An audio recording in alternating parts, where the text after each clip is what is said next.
Hey guys, this Akmal Khan. Welcome to our channel mister class 9th and 10th।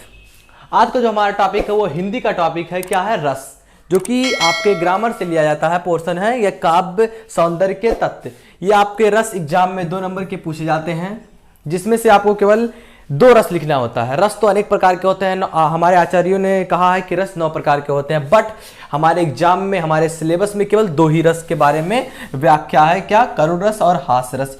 इन 2 रसों के बारे में आपका व्याख्या है। तो समझेंगे कि हास रस क्या है। हास रस क्या है? जब किसी व्यक्ति के विकृत आकृति वेशभूषा को देखकर मन में जो विनोद का भाव उत्पन्न होता है वही हास है। जब यह हास नामक अस्थायी भाव विभावन भाव संचारी भाव से पुष्टि करता है तो हास रस की निष्पत्ति होती है।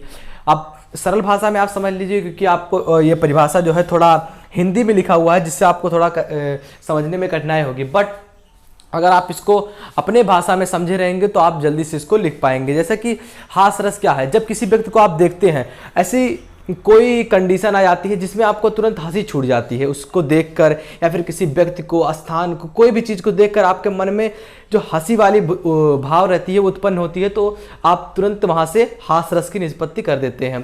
तो ये जो हास रस की निष्पत्ति है इसी से होती है। फिर से एक बार देख लीजिए, हास रस का स्थायी भाव हास है।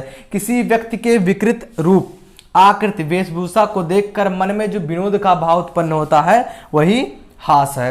हास नामक स्थायी भाव विभावन भाव संचारी भाव से पुष्टि होता है, तब हास रस की निष्पत्ति होती है। बट इतना आप लिखेंगे तो आपको 1 नंबर मिलेगा। बट लेकिन इसमें क्या रहता है, कहेगा कि हास या करुण रस की परिभाषा देते हुए उसका एक उदाहरण भी लिखिए। तो जरूर आपको उदाहरण लिखना पड़ेगा, नहीं तो आपका नंबर कट सकता है। तो इसलिए देखिए एग्जाम्पल क्या है।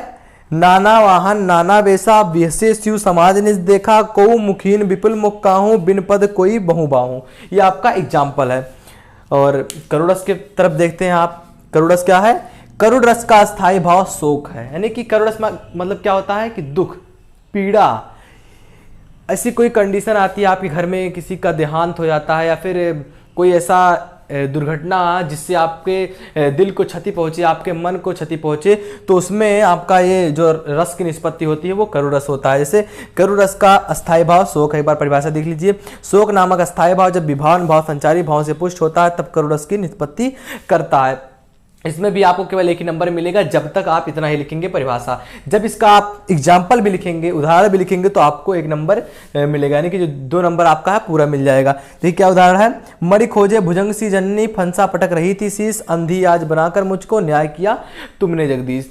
लेकिन केवल यही नहीं पूछता है कि करुण रस या फिर हास रस की परिभाषा दीजिए। कभी कभी आपके एग्जाम में केवल एग्जाम्पल ही दे देगा और उसके बाद कहेगा पहचानो इसमें कौन सा रस है। तो आप कैसे पहचानेंगे? देखिए 2 ही रस हमारे पास है, क्योंकि 2 ही रस आता ही है।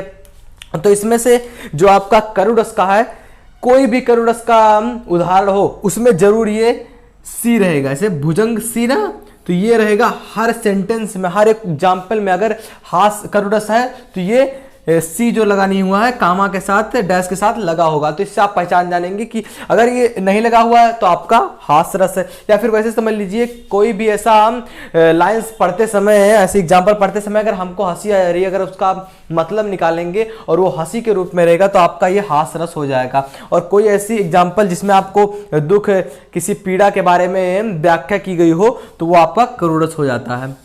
केवल हमारे पास 2 ही रस हैं। हम एग्जाम्पल याद करेंगे या फिर एक उदाहरण लिखेंगे तो आपका 2 नंबर फिक्स हो जाएगा। या फिर उदाहरण दिया रहेगा, आपको केवल इसका रस पहचान कर लिखना होगा। तो ये बेहद से आसान है। दोस्तों, अगर आप हमारे चैनल पर नए हैं तो सब्सक्राइब जरूर कर लें, क्योंकि हमारा channel class 10th mister class 10th 9th वो आपको वीडियोस देगा जो आपको एग्जाम में टॉप करने में आपकी मदद करेंगे। तो फिर से एक बार, अगर वीडियो पसंद आए हो तो लाइक जरूर करिए। आप हमारे चैनल पर नए हैं तो सब्सक्राइब करना ना भूलें। जय हिंद, जय भारत, वंदे मातरम।